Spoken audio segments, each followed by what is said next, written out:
So I came across quite the ridiculous story in a few different newspapers over the last couple of days with a very unfair, in my humble opinion, review left for a restaurant by a guy who ate 3 plates full of food to then realise that it wasn't satisfactory.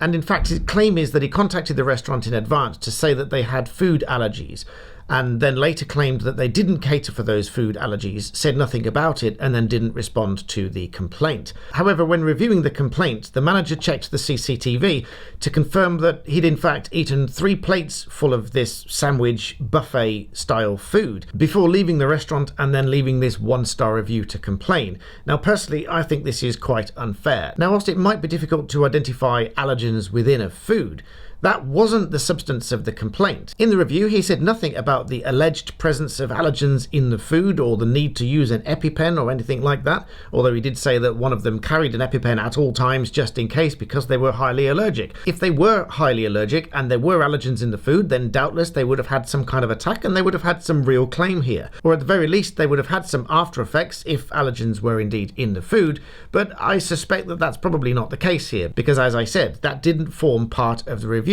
Now, as a barrister, when we go to court, we always look for consistencies in the story. If you have a complaint about something, you are likely to make that complaint known at the very earliest opportunity.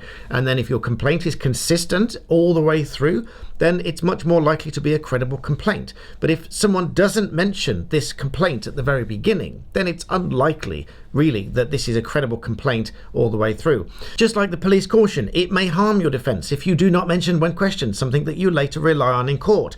The very purpose for that caution is that it's giving you that opportunity at the very earliest opportunity to make a defence statement, to explain yourself, or to come up with some information that you might then later rely on in court. Just like in this case here, I would expect, if this review and this complaint were genuine, that there would be something of real substance within this review to suggest that they had an emergency from these allergens because there were allergens in the food and the restaurant failed to cater for them. But ultimately, that wasn't the substance of the review, and in fact, he ate 3 platefuls and then left a 1-star review. Personally, I think this is uncalled for. So if you do this to restaurants, please don't, because these restaurants go to great lengths to try to keep people happy with various food. Only leave a poor review if it's genuinely poor standard of food. But from what I can gather, the vast majority of others left 4- and 5-star reviews for this restaurant, saying that it was fantastic food, and this one seems to be the anomaly. But either way, I hope you found that interesting, and please make sure you subscribe to this channel, because this is Easy Chinese Cooking, where I am guesting on my dear wife's channel